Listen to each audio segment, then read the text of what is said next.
Hallelujah.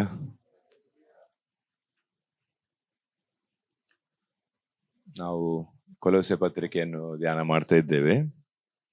ಕೊಲೊಸೆ ಪತ್ರಿಕೆಯ 3ನೇ ಅಧ್ಯಾಯ.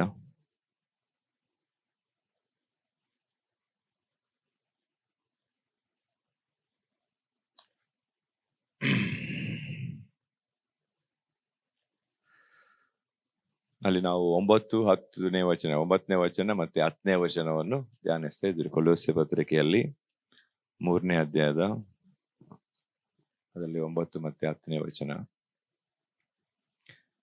ಒಬ್ಬರಿಗೊಬ್ಬರು ಸುಳ್ಳಾಡಬೇಡಿರಿ, ನೀವು ಪೂರ್ವ ಸ್ವಭಾವವನ್ನು ಅದರ ಕೃತ್ಯಗಳ ಕೂಡ ತೆಗೆದಿಟ್ಟು ನೂತನ ಸ್ವಭಾವವನ್ನು ಧರಿಸಿಕೊಂಡಿರಲ್ಲವೇ? ಈ ಸ್ವಭಾವವು ಅದನ್ನು ಸೃಷ್ಟಿಸಿದ ಆತನ ಹೋಲಿಕೆಯ ಮೇರೆಗೆ ದಿನೇ ದಿನೇ ನೂತನವಾಗುತ್ತಾ ಪೂರ್ಣ ಜ್ಞಾನವನ್ನು ಉಂಟು ಮಾಡುತ್ತದೆ ಎಂಬುದಾಗಿ. ಸೊ ನಾನು ಕಳೆದ ಬಾರಿ ಅದು ಲಾಸ್ಟ್ ಭಾಗದಲ್ಲಿ ಪೂರ್ವ ಸ್ವಭಾವವನ್ನು ಅದರ ಕೃತ್ಯಗಳ ಕೂಡ ತೆಗೆದಿಟ್ಟು ಅಂತ ಆ ವಾಕ್ಯವನ್ನು ವಿವರಿಸ್ತಾ ಇದ್ದೆ. ಸೊ ನಮ್ಮ ಮೊದಲನ ಸ್ವಭಾವ ಮತ್ತೆ ಅದರ ಒಟ್ಟಿಗೆ ಅದರ ಕೃತ್ಯಗಳು. ಸೊ ಅದನ್ನೆಲ್ಲ ಎಕ್ಸ್ಪ್ಲೇನ್ ಮಾಡ್ತಿದ್ದೆ ನಾನು ನಾವು ಮೊದಲು ಯಾವ ಸ್ವಭಾವಗಳು ನಮ್ಮಲ್ಲಿ ಇತ್ತು, ಪೂರ್ವ ಸ್ವಭಾವಗಳು. ಸೊ ಅದನ್ನು ಸ್ವಭಾವ ಮಾತ್ರ ಅಲ್ಲ, ಅದಕ್ಕೆ ಅನುಗುಣವಾಗಿರುವ ಕ್ರಿಯೆಗಳು. ನಾವೇನು ಮಾಡಿದ್ವಿ, ಒಂದು ಯಾರಿಗಾದ್ರು ಸಿಟ್ಟು ಬಂದ್ರೆ ಅವರಿಗೇನು ವಸ್ತುಗಳನ್ನು ಬಿಸಾಡುವ, ಒಡೆಯುವ ಇರ್ತದೆ, ಕೆಲವರಿಗೆ ಬೈಯುವ ಇರ್ತದೆ, ಕೆಲವರಿಗೆ ಒಡೆಯುವ ಪ್ರವೃತ್ತಿ ಇರ್ತದೆ, ಫಿಸಿಕಲ್ ಅಬ್ಯೂಸ್. ಸೊ ಬೇರೆ ಬೇರೆ ಅದನ್ನು ಆಕ್ಷನ್ ಅಲ್ಲಿ ತೋರಿಸ್ತಾರೆ. ಸೊ ಪೂರ್ವ ಸ್ವಭಾವವನ್ನು ಆ ಗುಣವನ್ನು ಕೂಡ ಅದಕ್ಕೆ ಸರಿಯಾಗಿ ಮಾಡುವ ಕೃತ್ಯಗಳನ್ನು ಕೂಡ ತೆಗೆದಿಡಬೇಕು ಎಂಬುದಾಗಿ ಇಲ್ಲಿ ವಾಕ್ಯ ಹೇಳ್ತದೆ. ನಂತರ ನೂತನ ಸ್ವಭಾವವನ್ನು ಧರಿಸಿಕೊಂಡಿರಲ್ಲವೇ? ಈ ಸ್ವಭಾವವು ಅದನ್ನು ಸೃಷ್ಟಿಸಿದ ಆತನ ಹೋಲಿಕೆಯ ಮೇರೆಗೆ ದಿನೇ ದಿನ ನೂತನವಾಗುತ್ತಾ ಪೂರ್ಣ ಜ್ಞಾನವನ್ನು ಉಂಟು ಮಾಡುತ್ತದೆ. ಓಕೆ, ಸೊ ಈಗ ಬೈಬಲ್ ಸ್ಪಷ್ಟವಾಗಿ ಹೇಳ್ತದೆ, ನಾವು ಪೂರ್ವ ಸ್ವಭಾವವನ್ನು ತೆಗೆದಿಡಬೇಕು, ಪೂರ್ವ ಸ್ವಭಾವವನ್ನು ತೆಗಿಬೇಕು, ಅದನ್ನು ವಿಸರ್ಜಿಸಬೇಕು, ಅದಕ್ಕೆ ಸರಿಯಾದ ಕೃತ್ಯಗಳನ್ನು ಕೂಡ ತೆಗೆದು ನಾವು ನೂತನ ಸ್ವಭಾವವನ್ನು ಧರಿಸಿಕೊಳ್ಬೇಕು. We should be renewed in our mind. ನಮ್ಮ ಸ್ವಭಾವ ನೂತನವಾಗಬೇಕು. ಅದನ್ನು ತೆಗೆಯುವುದು ಮಾತ್ರ ಅಲ್ಲ, ನಾವು ಹೊಸ ಮನಸ್ಸು, ಹೊಸ ಹೃದಯ, ಹೊಸ ಸ್ವಭಾವವನ್ನು ನಾವು ಧರಿಸಿಕೊಳ್ಬೇಕು. ರೋಮಾಪುರ 12ನೇ ಅಧ್ಯಾಯದ 2ನೇ ವಚನ.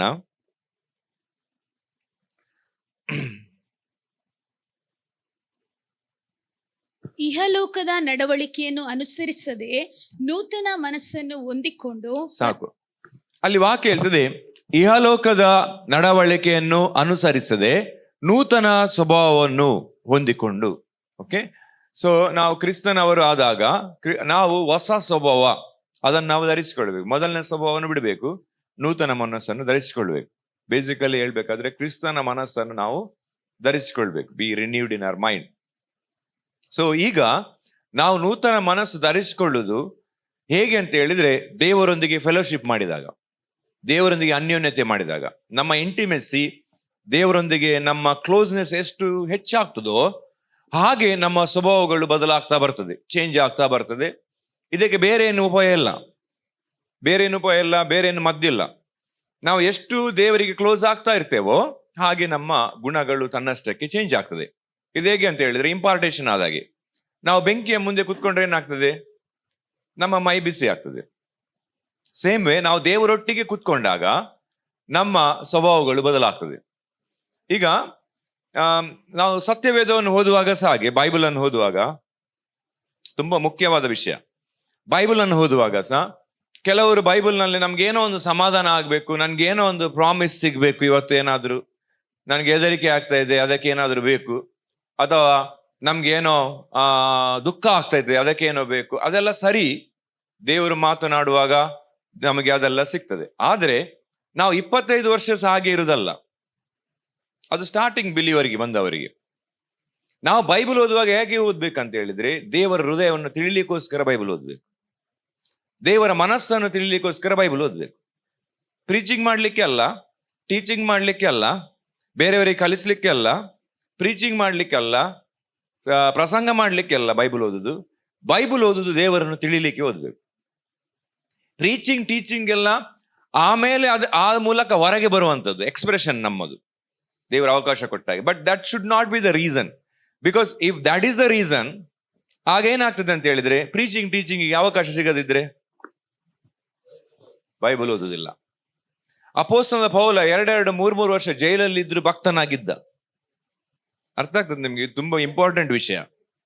2-3 ವರ್ಷ ಕಠಿಣವಾದ ಪರಿಸ್ಥಿತಿಯಲ್ಲಿ ಜೈಲಿನೊಳಗೆ ಇರುವಾಗಲೂ ಕೂಡ ಅವನು ಭಕ್ತನಾಗಿದ್ದ.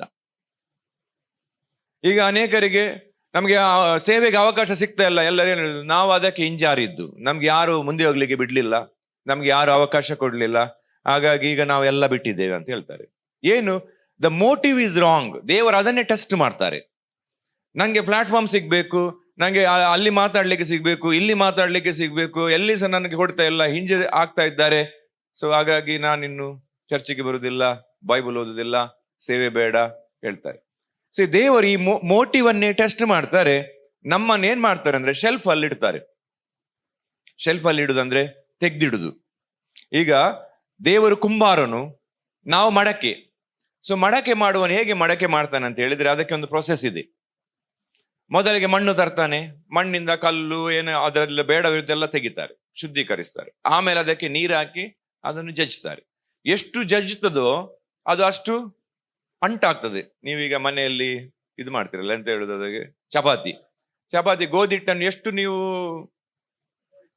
ಎಂತ ಹೇಳುದು ಅದಕ್ಕೆ ರುಬ್ಬುದು, ಜಜ್ದಿರೋ ಅದು ಅಷ್ಟು ಸಾಫ್ಟ್ ಆಗ್ತದೆ. ಸೊ ನಾವು ಸಹ ಎಷ್ಟು ಜಜ್ಜಲ್ಪಡ್ತೇವೆ ಅಷ್ಟು ಸಾಫ್ಟ್ ಆಗ್ತಾ ಹೋಗ್ತೇವೆ. ನಮ್ಮ ನೇಚರ್ ಜಜ್ಜಲ್ಪಡುದು ಬೇಡ ಅಂತ ಹೇಳಿದ್ರೆ ಒರಟಾಗಿರ್ತೇವೆ, ಸಾಫ್ಟ್ ಆಗುದಿಲ್ಲ. ಸೊ ಆಮೇಲೆ ಕುಂಬಾರ ಮಡಕೆ ಮಾಡ್ತಾನೆ. ಮಡಕೆ ಮಾಡಿ ಏನ್ ಮಾಡ್ತಾನೆ, ಅದಕ್ಕೆ ಹೀಟ್ ಕೊಡ್ತಾನೆ. ಅದನ್ನು ಬೆಂಕಿಯಲ್ಲಿ ಕಾಯಿಸ್ತಾನೆ, ಬಿಸಿಲಲ್ಲಿ ಇಡ್ತಾನೆ. ಸೊ ಹಾಗೆ ಅದು ಪರಿಸ್ಥಿತಿ ಬರ್ತದೆ ನಮ್ದು. ಬಿಸಿಲಲ್ಲಿ ಇದ್ದದ್ದು ಕಾಯಿಸಿದ್ದು ಬೆಂಕಿ ಬರ್ತದೆ. So hot. ಇಷ್ಟೆಲ್ಲ ಆದ್ಮೇಲೆ ಅದನ್ನು ಮಾರ್ಕೆಟಿಗೆ ತೆಗೆದುಕೊಂಡು ಹೋಗುದಿಲ್ಲ ಅವ. ಈ ಎಲ್ಲ ಆದ ಮೇಲೆ ಅದನ್ನು ಶೆಲ್ಫ್ ಅಲ್ಲಿ ಇಡ್ತಾನೆ. ಇಟ್ಟು ಅದಕ್ಕೆ ಇಷ್ಟು ಸಮಯ ಅಬ್ಸರ್ವೇಷನ್ ಮಾಡ್ತಾನೆ. ಏನು ಅಬ್ಸರ್ವೇಷನ್ ಮಾಡುದು? ಅದು ಕ್ರ್ಯಾಕ್ ಆಗ್ತದ ಅಂತ ನೋಡ್ತಾನೆ ಮಾರ್ಕೆಟ್ ಅಲ್ಲಿ ಹಾಕುವುದಕ್ಕಿಂತ ಮೊದಲು. ಯಾಕೆ ಅಂತ ಹೇಳಿದ್ರೆ ಹಾಗೆ ತೆಗೆದುಕೊಂಡೋಗಿ ಮಾರ್ಕೆಟ್ ಅಲ್ಲಿ ಹಾಕಿ ಆಮೇಲೆ ಅದು ಕ್ರ್ಯಾಕ್ ಆದ್ರೆ ಅವನ ಬಿಸ್ನೆಸ್ ಹಾಳಾಗ್ತದೆ. ಸೊ ಅದನ್ನು ಎಷ್ಟೋ ಸಮಯ ಇದೆ ಅದಕ್ಕೆ, 1 ತಿಂಗಳು 2 ತಿಂಗಳು ಎಷ್ಟೋ ತಿಂಗಳಿದೆ, ಮಡಕೆ ಮಾಡುವವರಿಗೆ ಗೊತ್ತಿದೆ. ಅದನ್ನು ಶೆಲ್ಫ್ ಅಲ್ಲಿ ಇಟ್ಟು ಬಿಡ್ತಾನೆ. ಮಾಡಿದಾಗೆ ಎಲ್ಲ ರೆಡಿ ಆಗಿದೆ, ಮಡಕೆ ಸಂಪೂರ್ಣ ರೆಡಿ ಆಗಿದೆ, ಆದ್ರೆ ಶೆಲ್ಫ್ ಅಲ್ಲಿ ವೆಯ್ಟ್ ಮಾಡ್ಲಿಕ್ಕಿದೆ. ಈಗ ಅಲ್ಲಿ ಅದು ಒಡಿತದ, ಕ್ರ್ಯಾಕ್ ಬೀಳ್ತದ ನೋಡ್ತಾನೆ, ತೆಗೆದು. ಯಾವುದೆಲ್ಲ ಕ್ರ್ಯಾಕ್ ಆಗ್ಲಿಲ್ಲವೋ ಅದನ್ನು ಮಾರ್ಕೆಟ್ಗೆ ತೆಗೆದುಕೊಂಡು ಹೋಗ್ತಾನೆ. ಸೇಮ್ ವೇ ನಾವು ಸಂಪೂರ್ಣವಾಗಿ ಸಿದ್ಧವಾಗಿದ್ದೇವೆ ಅಂತ ನಾವು ತಿಳ್ಕೊಂಡಿರುವಾಗ ದೇವರು ನಮ್ಮನ್ನು ತೆಗೆದು ಶೆಲ್ಫ್ ಅಲ್ಲಿ ಇಟ್ಟು ಬಿಡ್ತಾರೆ. ಅಲ್ಲಿ ನಾವು ಕ್ರ್ಯಾಕ್ ಆಗಬಾರ್ದು. ಕೆಲವರು ಕ್ರ್ಯಾಕ್ ಆಗ್ತಾರೆ, ಅಲ್ಲಿ ಅವರಿಗೆ ಇರಿಟೇಷನ್ ಸ್ಟಾರ್ಟ್ ಆಗ್ತದೆ. ಇಲ್ಲಿ ಒಳ್ಳೆ ಇಲ್ಲ, ನಂಗೆ ಮುಂದೆ ಹೋಗ್ಲಿಕ್ಕೆ ಬಿಡುದಿಲ್ಲ, ಚಾನ್ಸ್ ಇಲ್ಲ, ಎಲ್ಲರೂ ನನ್ನನ್ನು ಹಿಂದೆ ದುಡುದೆ, ಇದೆಲ್ಲ. ಸೊ ಅದೆಲ್ಲ ಕ್ರ್ಯಾಕಿಂಗ್ ಪಾಯಿಂಟ್. ಅದೆಲ್ಲ ಅಲ್ಲಿ ಕ್ರ್ಯಾಕ್ ಆದ್ರೆ ಮಾರ್ಕೆಟ್ ಇಲ್ಲ, ಜನರ ಮುಂದೆ ಬರುವುದಿಲ್ಲ. ಸೊ ನಾವು ಬೈಬಲ್ ಓದುದು ನನಗೆ ಪ್ರೀಚಿಂಗ್ ಮಾಡ್ಲಿಕ್ಕೆ, ನನಗೆ ಟೀಚಿಂಗ್ ಮಾಡ್ಲಿಕ್ಕೆ, ಬೇರೆಯವರಿಗೆ ಕಲಿಸ್ಲಿಕ್ಕೆ ಅಂತ ಹೇಳಿದ್ರೆ ಆ ಮೋಟಿವ್ ರಾಂಗ್. ಅದರಲ್ಲಿ ಏನು ಶಕ್ತಿ ಇಲ್ಲ. ಇದು ತುಂಬಾ ಡೇಂಜರಸ್. ಯಾಕೆ ಅಂತ ಹೇಳಿದ್ರೆ ಒಂದು ಹಂತದಲ್ಲಿ ನಾವು ಜೈಲಲ್ಲಿ ಕೂತ್ಕೊಳ್ಳುವ ಸಮಯ ಬರ್ಬೋದು, ಅಥವಾ ತೆಗೆದಿಡುವ ಸಮಯ ಬರ್ಬೋದು, ಕೊರೋನಾ ಬರ್ಬೋದು. ಕೊರೋನಾ ಅನೇಕರು ಬಿದ್ದು ಹೋದ್ರು ಸೇವೆ ಬಿಟ್ಟು. ಯಾಕೆ? ಅದು ಫ್ಲೋ ಮಾಡ್ಲಿಕ್ಕಿಲ್ಲ ಅವರಿಗೆ. ನಿಮ್ಗೆ ನಾನು ಏನು ಹೇಳ್ತಿದ್ದೆ ಅರ್ಥ ಆಗ್ತಿದ್ದಲ್ಲ? ಬಿಕಾಸ್ ಅದನ್ನು ಫ್ಲೋ ಮಾಡ್ಲಿಕ್ಕಿಲ್ಲ ಅವರಿಗೆ, ಪ್ಲಾಟ್ಫಾರ್ಮ್ ಇಲ್ಲ, ಅವಕಾಶ ಇಲ್ಲ. ಅನೇಕರು ಬಿದ್ದೋದ್ರು ಕೊರೋನಾದಲ್ಲಿ. ಕೊರೋನಾ ಬರ್ಬೋದು, ಬಂದಾಗ ಏನ್ ಸಾಗ್ಬೋದು. ಸೊ ನಮ್ಮ ಮೋಟಿವ್ ಏನಂತ ಹೇಳಿದ್ರೆ, ನಾವು ಸತ್ಯವೇದ ಹೇಳುದು, ಓದುದು, ದೇವರನ್ನು ತಿಳಿಲಿಕ್ಕೆ, ಪ್ರಾರ್ಥಿಸುವುದು ದೇವರೊಟ್ಟಿಗೆ ಸಮಯ ಕಳಿಲಿಕ್ಕೆ, ಶಾಪಿಂಗ್ ಲಿಸ್ಟ್ ತಗೊಂಡು ಹೋಗ್ಲಿಕ್ಕೆ ಅಲ್ಲ, ದೇವರ ಬಳಿಗೆ. ಹೆಚ್ಚಿನ ಪ್ರಾರ್ಥನೆಗಳು 99% ಪ್ರಾರ್ಥನೆಗಳು ಏನಂತ ಹೇಳಿದ್ರೆ ನಮ್ಗೇನೋ ಒಂದು ಬೇಕು, ಅದರ ಉದ್ದ ಒಂದು ಲಿಸ್ಟ್ ಇರ್ತದೆ, ಅದನ್ನು ದೇವರಿಗೆ ಹೇಳಿ ವಾಪಸ್ ಬರುದು. ಹಾಗೆ ಅಲ್ಲ. ಪ್ರಾರ್ಥನೆ ಅಂತ ಹೇಳಿದ್ರೆ ದೇವರೊಟ್ಟಿಗೆ ಸಮಯ ಕಳೆಯುವುದು. It's very simple. ಕೆಲವೊಮ್ಮೆ ನಿಮ್ಗೆ ಸುಮ್ಮನೆ ಕುತ್ಕೊಳ್ಳಿಕ್ಕೆ ಆದ್ರೆ ಸುಮ್ಮನೆ ಕುತ್ಕೊಳ್ಬೇಕು 1-2 ಗಂಟೆ. ನೀವು ದೇವರ ಮುಖ ನೋಡ್ಬೇಕು, ದೇವರು ನಿಮ್ಮ ಮುಖ ನೋಡ್ಬೇಕು, ನೀವು ದೇವರ ಮುಖ ನೋಡ್ಬೇಕು, ದೇವರು ನಿಮ್ಮ ಮುಖ ನೋಡ್ಬೇಕು. ಕೆಲವೊಂದು ಪರಿಸ್ಥಿತಿಗಳು ಹೇಗೆ ಇರ್ತದೆ ಅಂತ ಹೇಳಿದ್ರೆ ದೇವರು ನಿಮ್ಮ ಹತ್ರ ಮಾತನಾಡುವುದೇ ಇಲ್ಲ, ಮಾತಾಡುವುದೇ ಇಲ್ಲ. ಅನೇಕರಿಗೆ ಇದರಲ್ಲಿ ಪ್ರಾಬ್ಲಮ್ ಇದೆ. ದೇವರು ಅದು ಸಹ ಒಂದು ಟೆಸ್ಟ್ ಮಾಡ್ತಾರೆ. ನಾವು ಈಗ ಸಂಡೇ ಮೆಸೇಜ್ ಬರ್ತದೆ ನಿಮ್ಗೆ, ಈ ಟೆಸ್ಟ್ ಮಾಡ್ತಾರೆ ದೇವರು. ಎಲ್ಲ ರೀತಿಯಲ್ಲಿ ಟೆಸ್ಟ್ ಮಾಡ್ತಾರೆ. ನಾವು ದೇವರ ಸನ್ನಿಧಿಗೆ ಯಾಕೆ ಹೋಗ್ತಾ ಇದ್ದೇವೆ? ಕೆಲವೊಮ್ಮೆ ನಮ್ಗೆ ಏನೋ ಬೇಕಿರ್ತದೆ, ಕೆಲವೊಮ್ಮೆ ಏನೋ ನಮ್ಗೆ ಉತ್ತರ ಬೇಕಿರ್ತದೆ, ನಮ್ಗೆ ಏನೋ ಒಂದು ವಿಷಯ ಬೇಕು ದೇವರ ಹತ್ರ, ಅದಕ್ಕೆಲ್ಲ ಹೋಗ್ತೇವೆ. ದೇವರು ಇದನ್ನೆಲ್ಲ ಟೆಸ್ಟ್ ಮಾಡ್ತಾರೆ, ಸುಮ್ಮನೆ ಇರ್ತಾರೆ. ನಾವು ಎಷ್ಟು ಸಾರಿ ಬರ್ತೇವೆ ಸನ್ನಿಧಿಗೆ? ಮಗ್ದಳದ ಮರಿಯಳ್ಳಿಗೆ ಯೇಸು ಸ್ವಾಮಿ ರಿಸರೆಕ್ಷನ್ ಆದಾಗ ಮೊದಲನೇ ಬಾರಿ ಕಾಣಿಸ್ಕೊಂಡ್ರು. ಆ ಚಾನ್ಸ್ ಯಾರಿಗೂ ಕೊಡ್ಲಿಲ್ಲ ದೇವರು.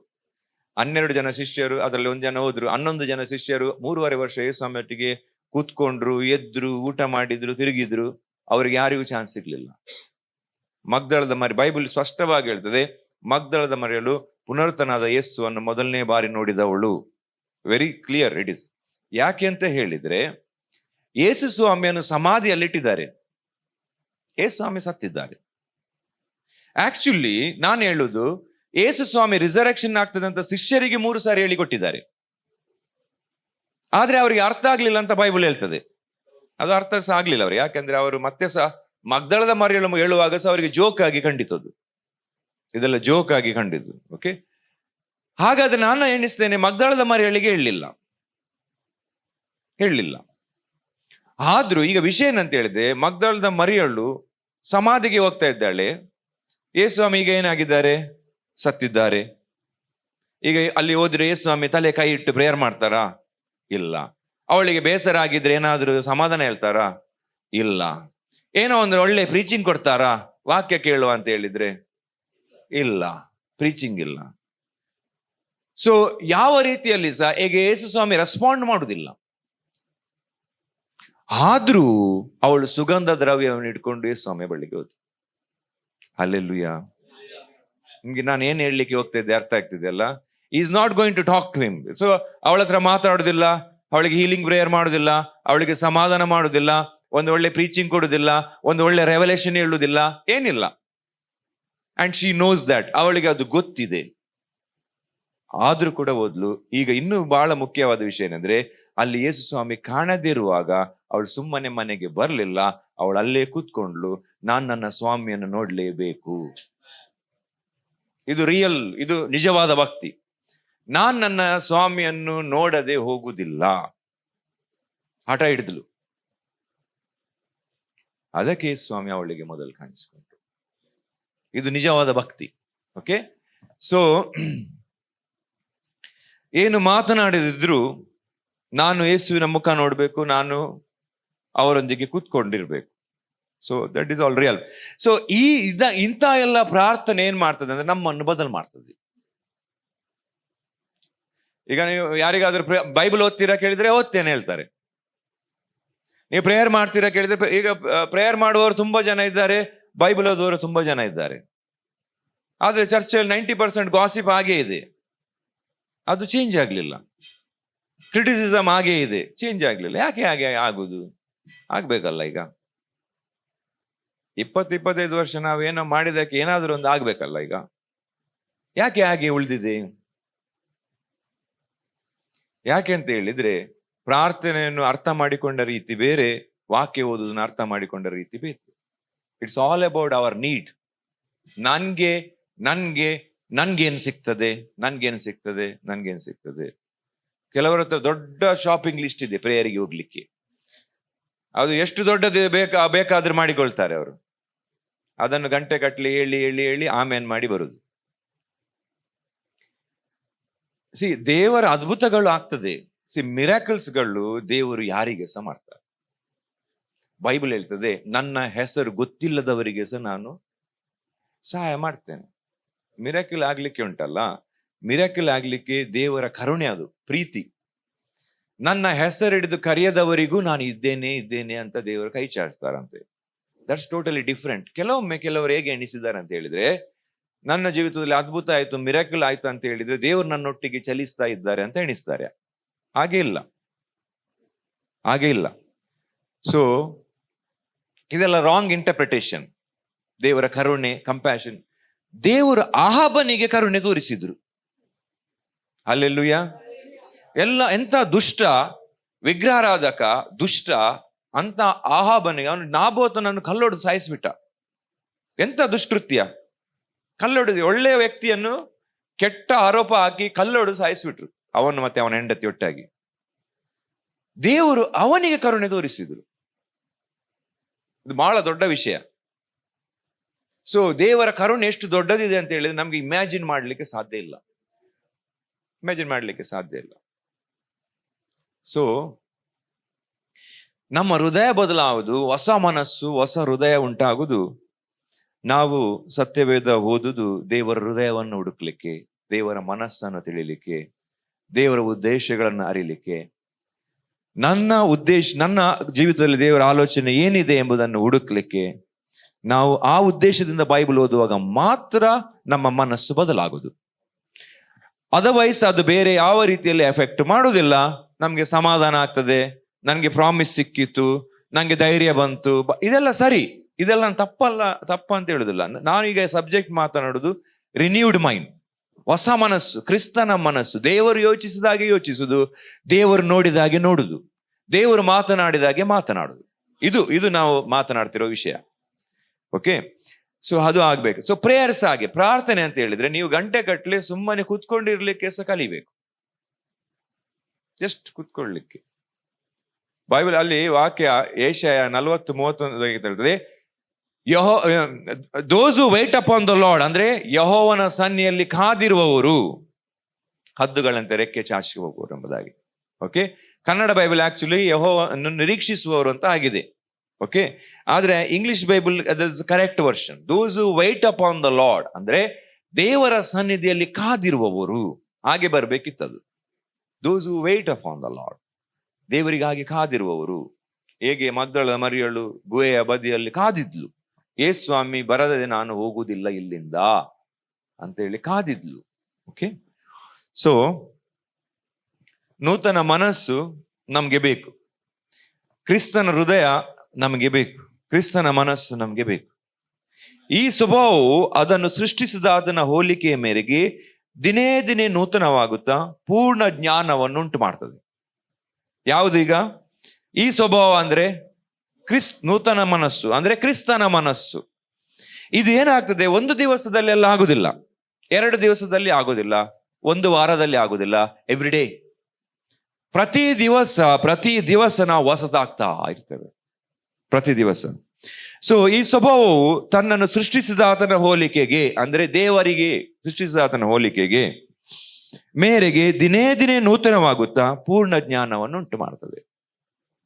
ಸೊ ಪ್ರತಿ ದಿವಸ ಅದು ರಿನ್ಯೂ ಆಗ್ತಾ ಆಗ್ತಾ ಆಗ್ತಾ ಆಗ್ತಾ ಅದೇನ್ ಮಾಡ್ತದೆ ಅಂತ ಹೇಳಿದ್ರೆ ಪರಿಪೂರ್ಣವಾದ ದೇವರ ಜ್ಞಾನದ ಕಡೆಗೆ ನಮ್ಮನ್ನು ನಡೆಸ್ತದೆ.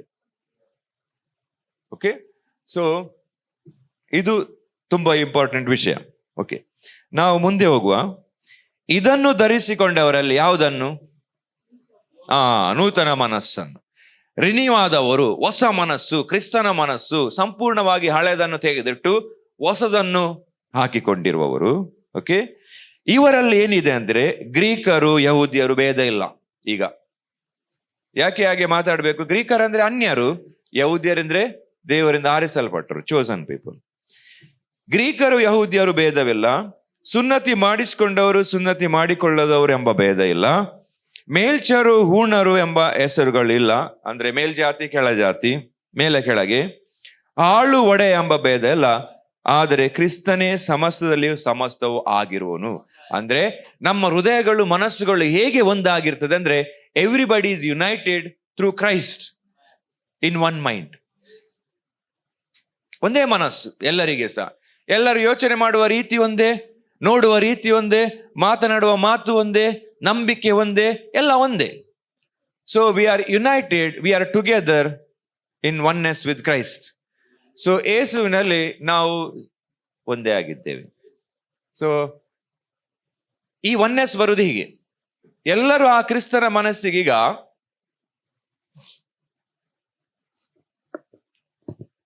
ಈಗ ಈ ಸಿ ಬರಿತೀನಿ. ಈಗ ಕ್ರೈಸ್ಟ್,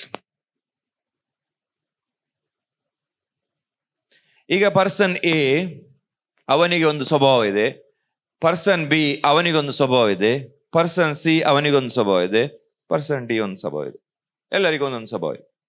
ಈಗ ಏನಂತ ಹೇಳಿದ್ರೆ ಎಲ್ಲರೂ ಕ್ರಿಸ್ತನ ಮನಸ್ಸು ಧರಿಸಿಕೊಳ್ಳಬೇಕು. ಈಗ ಮೊದಲನೇ ವ್ಯಕ್ತಿ ಅವನ ನಡವಳಿಕೆಯನ್ನು ಮನಸ್ಸನ್ನು ಬಿಡ್ತಾನೆ, ಅವನ ಯೇಸುವಿನ ಮನಸ್ಸನ್ನು ಧರಿಸಿಕೊಳ್ತಾನೆ. ಎರಡನೇ ವ್ಯಕ್ತಿ ಸಹ ಅವನ ಮನಸ್ಸನ್ನು ಬಿಡ್ತಾನೆ, ಯೇಸುವಿನ ಮನಸ್ಸನ್ನು ಧರಿಸಿಕೊಳ್ತಾನೆ. ಮೂರನೇ ವ್ಯಕ್ತಿ ಸಹ ಅವನ ಮನಸ್ಸನ್ನು ಬಿಡ್ತಾನೆ, ಯೇಸುವಿನ ಮನಸ್ಸನ್ನು ಧರಿಸಿಕೊಳ್ತಾನೆ. ನಾಲ್ಕನೇ ವ್ಯಕ್ತಿ ಸಹ ಅವನ ಮನಸ್ಸನ್ನು ಬಿಡ್ತಾನೆ, ಯೇಸುವಿನ ಮನಸ್ಸನ್ನು ಧರಿಸಿಕೊಳ್ತಾನೆ. ಈಗೇನಾಯ್ತು? ಎಲ್ಲರೂ ಒಂದೇ ಆದ್ರು. A = B, B = C, C = T. All are equal. ಅರ್ಥ ಇದೆ ನಿಮ್ಗೆ ಈಗ? ಸೊ ಇದು ಅವರು ಹೇಳುದು. ಯಹೂದ್ಯರು ಗ್ರೀಕರು ಇಲ್ಲ, ಸುನ್ನತಿ ಇಲ್ಲದವರು ಸುನ್ನತಿ ಇಲ್ಲದವರು ಅಂತ ಇಲ್ಲ, ಮೇಲೆ ಕೆಳಗೆ ಅಂತ ಇಲ್ಲ, ಆಳು ಒಡೆಯ ಅಂತ ಇಲ್ಲ, ಎಲ್ಲರೂ ಈ ಕ್ರಿಸ್ತನಲ್ಲಿ ಒಂದಾಗಿದ್ದಾರೆ. ಓಕೆ, ಯೇಸು ಸ್ವಾಮಿ ಅದನ್ನೇ ಪ್ರೇಯರ್ ಮಾಡಿದ್ದು ತಂದೆಯಾದ ದೇವರ ಹತ್ರ. ತಂದೆ, ನಾನು ನೀನು ಒಂದಾಗಿರೋ ಪ್ರಕಾರ ನಾನು ನಿಮ್ಮಲ್ಲಿಯೂ ನೀವು ನನ್ನಲ್ಲಿಯೂ ಇರುವ ಹಾಗೆ, ನಾನು ಇವರಲ್ಲಿಯೂ ಇವರು ನನ್ನಲ್ಲಿಯೂ ಅವರು ಒಬ್ಬರೊಬ್ಬರಲ್ಲಿಯೂ ಒಂದಾಗಿರ್ಲಿ.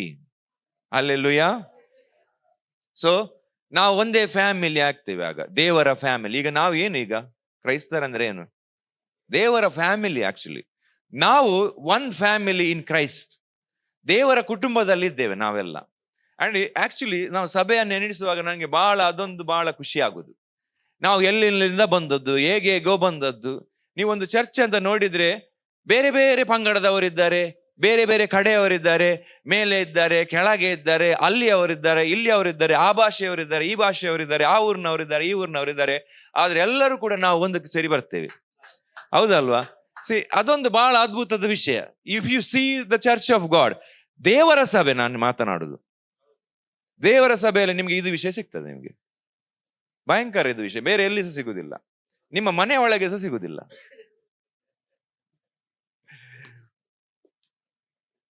ಓಕೆ, ನಾವು ಬೇರೆ ಬೇರೆ ಫೇತ್ ಇಂದ ಬಂದದ್ದು, ಬೇರೆ ಬೇರೆ ವಿಷಯ ಮಾಡಿಕೊಂಡು ಬಂದವರು ನಾವು. ಆದ್ರೆ ಇಲ್ಲಿಗೆ ಬಂದಾಗ ಈಗ ಏನಾಗಿದೆ, ನಾವು ಒಂದೇ ಬೈಬಲ್ ಇಟ್ಕೊಂಡು ಒಂದೇ ಯೇಸುವಿನ ಮುಖ ನೋಡಿಕೊಂಡು ಹೋಗ್ತಾ ಇದ್ದೇವೆ, ರಿನ್ಯೂ ಆಗ್ತಾ ಇದ್ದೇವೆ. ಈ ಪ್ರೊಸೆಸ್ ನಡೀತಾ ಇದೆ. ಅನೇಕತೆಯಲ್ಲಿ ಏಕತೆ, ಅನೇಕತೆಯಲ್ಲಿ ಏಕತೆ. ಓಕೆ, 11 ಆಯ್ತಲ್ಲ. ಕ್ರಿಸ್ತನ ಸಮಸ್ತದಲ್ಲಿಯೂ ಸಮಸ್ತವಾಗಿರುವನು. 12, ಹೀಗಿರಲಾಗಿ ನೀವು, ಅಂದ್ರೆ ಇಷ್ಟೆಲ್ಲ ಹೇಳಿದ ಮೇಲೆ, ಓಕೆ, ಹೀಗಿರಲಾಗಿ ನೀವು ದೇವರಿಂದ ಆರಿಸಿಕೊಂಡವರು, ಪ್ರತಿಷ್ಠಿತರು, ಪ್ರಿಯರು. ಇದು ಮೂರು ಬಹಳ ವಿಷಯ, ಅದ್ಭುತವಾದ ವಿಷಯ. ಹೀಗಿರುವುದರಿಂದ ನೀವು ದೇವರಿಂದ ಆರಿಸಿಕೊಂಡವರು, ಪ್ರತಿಷ್ಠಿತರು, ಪ್ರಿಯರು. ಈ ಮೂರು ವಿಷಯಗಳು ನಮ್ಮ ಜೀವಿತದ ಮೇಲೆ ಇದೆ. ನಾವು ದೇವರಿಂದ ಆರಿಸಲ್ಪಟ್ಟವರು. We are chosen by almighty God. ದೇವರಿಂದ ಆಯ್ಕೆಯಾದವರು. ಅರ್ಥ ಆಯ್ತಲ್ಲ? ಇದು ಬಹಳ ದೊಡ್ಡ ಒಂದು ಪೊಸಿಷನ್ ನಮ್ಮದು. ಅಷ್ಟಿಂತ ಇದಲ್ಲ. ಈಗ ಸರ್ವಜ್ಞಾನಿಯಾದ ದೇವರು, ಸರ್ವಶಕ್ತನಾದ ದೇವರು, ಸಮಸ್ತವನ್ನು ಸೂಕ್ಷ್ಮವಾಗಿ ಗಮನಿಸುವ ದೇವರು ನಿನ್ನನ್ನು ಚಾಯ್ಸ್ ಮಾಡಿದ್ದಾರೆ ಅಂತ ಹೇಳಿದ್ರೆ, ಈಗ ಮುಖ್ಯಮಂತ್ರಿಗೆ ಏನಾದರೂ ಒಂದು ಇಂಪಾರ್ಟೆಂಟ್ ಕೆಲಸ ಆಗ್ಲಿಕ್ಕಿದೆ, ನಿಮ್ಮನ್ನು ಆಯ್ಕೆ ಮಾಡಿದ್ರೆ ನೀವೀಗ ಹೇಗೆ ಖುಷಿ ಆಗುದಿಲ್ಲ? ಖುಷಿ ಆಗ್ತದ?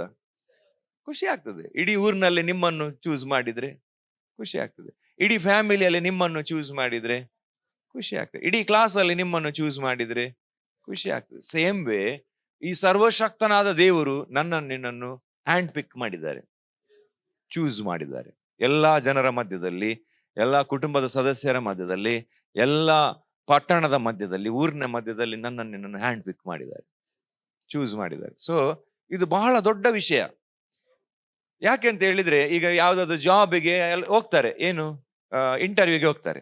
ಇಂಟರ್ವ್ಯೂಗೆ ಹೋಗುವಾಗ ಅಲ್ಲಿ 1 ರೌಂಡ್ ಇಂಟರ್ವ್ಯೂ, 2ನೇ ರೌಂಡ್ ಇಂಟರ್ವ್ಯೂ, ಕೆಲವರು ಆಗ್ತದೆ. ನಂತರ ಪೊಸಿಷನ್ ಚೂಸ್ ಮಾಡೋದು ಅಷ್ಟು ಸಹ ಕ್ರಿಟಿಕಲ್ ಇದ್ರೆ, ನಂತರ ಅವರದ್ದು ಯಾರೋ MDO CEO ಅಂದ್ರೆ ದ ಟಾಪ್ ಪೊಸಿಷನ್ ಅಲ್ಲಿರುವವರು ಫೈನಲ್ಗೆ ಬರ್ತಾರೆ. ಅರ್ಥ ಆಯ್ತಲ್ಲ? ಸೊ ಈಗ ಅವರ ಕೈಯಿಂದ ಸೆಲೆಕ್ಟ್ ಆಗ್ಬೇಕು, ಈಗ ಅವರ ಕೈಯಿಂದ ಆಯ್ಕೆ ಆಗ್ಬೇಕು. ಆಗ ಅದು ಬಹಳ ದೊಡ್ಡ ವಿಷಯ. It is a critical position. ಅದೇ ರೀತಿಯಲ್ಲಿ ಸರ್ವವನ್ನು ಉಂಟು ಮಾಡಿದ ದೇವರು, ಸರ್ವಜ್ಞಾನಿ, ಸಮಸ್ತದ ಮೇಲೆ ಅಧಿಕಾರ ಉಳ್ಳ ಆತನು, ಸಮಸ್ತವನ್ನು ನಡೆಸುವ ದೇವರು ನಿನ್ನನ್ನು ಹ್ಯಾಂಡ್ ಪಿಕ್ ಮಾಡಿದ್ದಾರೆ ಅಂತ ಹೇಳಿದ್ರೆ ಎಷ್ಟು ದೊಡ್ಡ ವಿಷಯ. ನಾವು ಎಷ್ಟು ಭಯಂಕರ. ಹಲ್ಲೆಲೂಯಾ. ನಾವು ಶ್ರೇಷ್ಠವಾದ ಸಂಗತಿಗೆ ಆರಿಸಲ್ಪಟ್ಟವರು. ಅದ್ಭುತವಾದ, ಅದು ಅನ್ಎಕ್ಸ್ಪ್ಲೈನೇಬಲ್. ನನಗೆ ಅದಕ್ಕೆ ಹೇಳಲಿಕ್ಕೆ ಮಾತೇ ಇಲ್ಲ. ಓಕೆ, ಸೊ ನಾವು ದೇವರಿಂದ ಆರಿಸಿಕೊಂಡವರು, ಪ್ರತಿಷ್ಠಿತರು, ಸೆಟ್ ಅಪಾರ್ಟ್, ಕಾನ್ಸಂಕ್ರೇಟೆಡ್, ಸೆಟ್ ಅಪಾರ್ಟ್. ದೇವರು ನಮ್ಮನ್ನು ಆರಿಸಿದ್ದು ಮಾತ್ರ ಅಲ್ಲ, ಪ್ರತಿಷ್ಠೆ ಮಾಡಿದ್ದಾರೆ. ಪ್ರತಿಷ್ಠೆ ಮಾಡಿದಂತೆ ತೆಗೆದಿಟ್ಟಿದ್ದಾರೆ, ಅವರಿಗೋಸ್ಕರ ಪ್ರತ್ಯೇಕಿಸಿದ್ದಾರೆ. ಇದು ತುಂಬಾ ಇಂಪಾರ್ಟೆಂಟ್. ನಾವು ಪ್ರತಿಷ್ಠಿತರು, ದೇವರದ ಆಯ್ಕೆ ಆದದ್ದು ಮಾತ್ರ ಅಲ್ಲ, ನಾವು ದೇವರ ಚಾಯ್ಸ್ ಮಾತ್ರ ಅಲ್ಲ, ದೇವರಿಗಾಗಿ ತೆಗೆದಿರಿಸಲ್ಪಟ್ಟವರು. ಈಗ ನೀವು ಇದಕ್ಕೆ ಹೋಗುವಾಗ, ಒಂದು ಫಂಕ್ಷನಿಗೆ ಹೋಗ್ತೀರಿ, ಫಂಕ್ಷನಿಗೆ ಹೋಗುವಾಗ ಮೊದಲನೇ 2 ರೋಗಳಲ್ಲಿ ಸೋಫಾವೋ ಏನೋ ಒಂದು ಒಳ್ಳೆ ಚೇರ್ ಇಟ್ಟಿರ್ತಾರೆ. ನಾನು ಪ್ಲಾಟ್ಫಾರ್ಮ್ ಇದ್ದು ಮಾತಾಡುದಲ್ಲ, ಫ್ರಂಟ್ ರೋ, ಕೆಳಗಿದ್ದು. ಈಗ ಅಲ್ಲಿ ಹೋಗುವ ಯಾರಾದ್ರೂ ಹೋಗಿ ಅಲ್ಲಿ ಹೋಗಿ ಕುತ್ಕೊಳ್ಳಿಕ್ಕೆ ಬಿಡ್ತಾರ ಅವರು?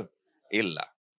ಅದಕ್ಕೆ ಸ್ಪೆಷಲ್ VVIP ಇದ್ದಾರೆ, ವೆರಿ ವೆರಿ ಇಂಪಾರ್ಟೆಂಟ್ ಅಂತ, VVIP ಇದ್ದಾರೆ.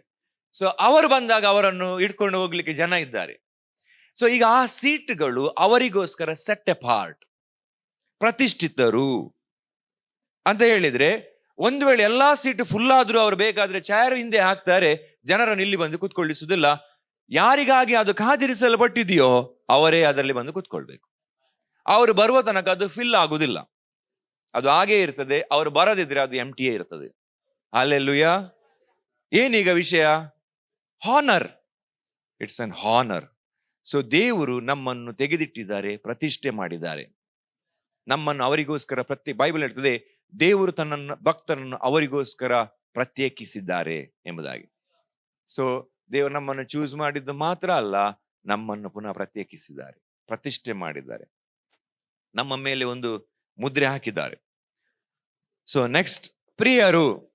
ನಾವು ದೇವರಿಗೆ ಪ್ರಿಯರು, ನಾವು ಅಮೂಲ್ಯರು. ಬ್ರದರ್ ಅದು ಸೈಲೆಂಟ್ ಮಾಡಿ, ಇಲ್ಲದ್ರೆ ಬಂದ್ ಮಾಡಿ. ಹೌದು. ಸೊ 3ನೇದು, ನಾವು ದೇವರಿಗೆ ಪ್ರಿಯರು. ಸೊ ಈ ವಿಷಯವನ್ನು ನಾವು ಎಷ್ಟು ಹೇಳಿದ್ರೆ ಸಹ ಮುಗಿಲಿಕ್ಕಿಲ್ಲ. ದೇವರಿಗೆ ನಾವು ಎಷ್ಟು ಪ್ರಿಯರು ಎಂಬುದಾಗಿ, ದೇವರಿಗೆ ನಾವು ಎಷ್ಟು ಅಮೂಲ್ಯರು ಎಂಬುದಾಗಿ. ಇದರ ಹೇಳಲಿಕ್ಕೆ ಹೋದ್ರೆ ನಮ್ಗೆ ಸಮಯ ಸಾಕಾಗುವುದಿಲ್ಲ. ದೇವರು ಸೃಷ್ಟಿಯನ್ನು ಮಾಡುವಾಗ ಎಲ್ಲಾ ಸೃಷ್ಟಿಯನ್ನು ದೇವರು ಯಾವುದನ್ನು ಅವರ ಹೋಲಿಕೆಯಲ್ಲಿ ಮಾಡಲಿಲ್ಲ, ಫಸ್ಟ್ ಆಫ್ ಆಲ್. ನಂತರ ಅವರು ಮಾತನಾಡಿದ್ರು, ಅದೆಲ್ಲ ಆಯ್ತು. ಆದ್ರೆ ನನ್ನನ್ನು ನಿನ್ನನ್ನು ಉಂಟು ಮಾಡುವಾಗ ದೇವರು ಹೇಳಿದ್ದು ನಮ್ಮ ಸ್ವಾರೂಪ್ಯದಲ್ಲಿ. ಇದು ಭಯಂಕರ ವಿಷಯ.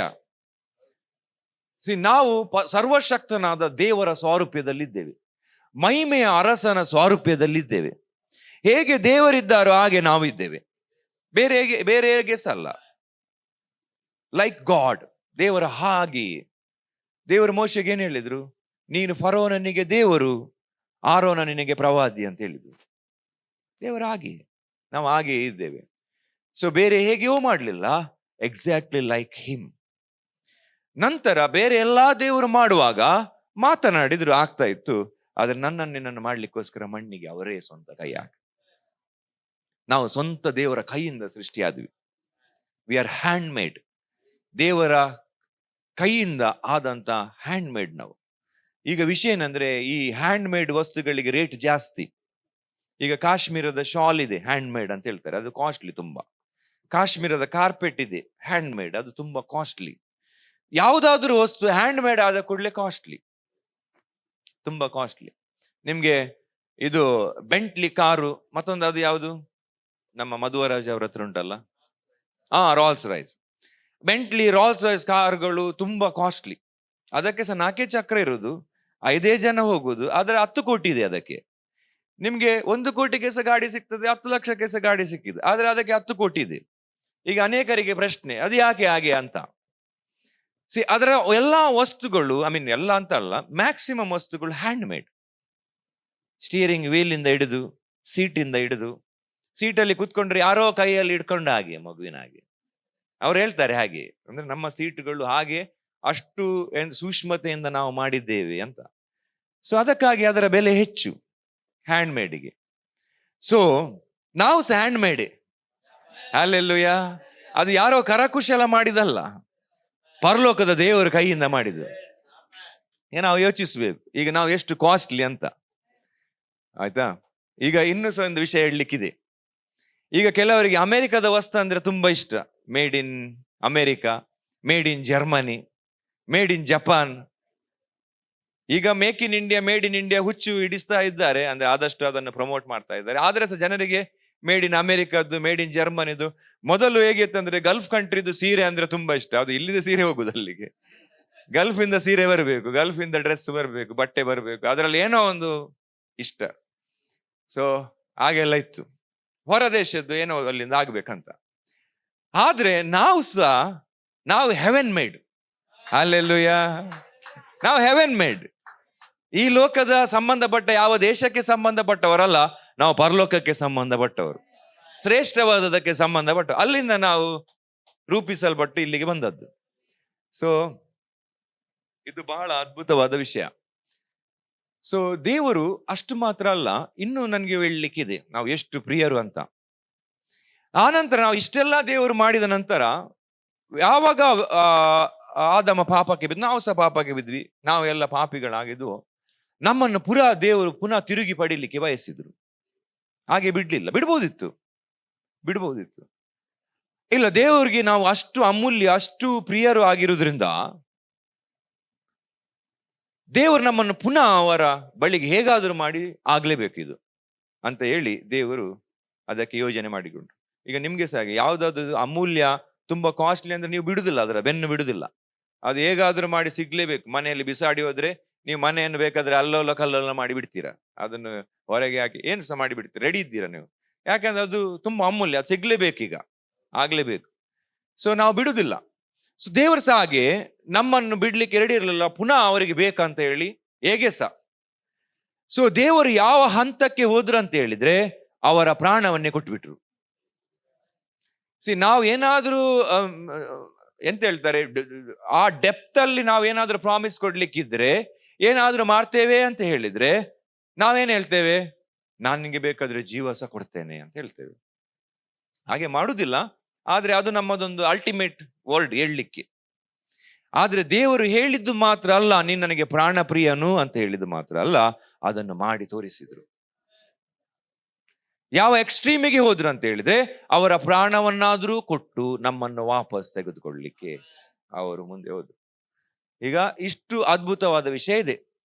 ಈಗಿರುವುದರಿಂದ ನೀವು ದೇವರಿಗೆ ಆರಿಸಲ್ಪಟ್ಟವರು, ದೇವರಿಂದ ಪ್ರತಿಷ್ಠಿತರು, ಪ್ರಿಯರು ಆಗಿರುವುದರಿಂದ ನಿಮ್ಮ ವ್ಯಾಲ್ಯೂ ಎಲ್ಲಿದೆ? ಈಗ ಬಹಳ ಎತ್ತರದಲ್ಲಿದೆ. ನಮ್ಮ ವ್ಯಾಲ್ಯೂ ತುಂಬಾ ತುಂಬಾ ಎತ್ತರದಲ್ಲಿದೆ.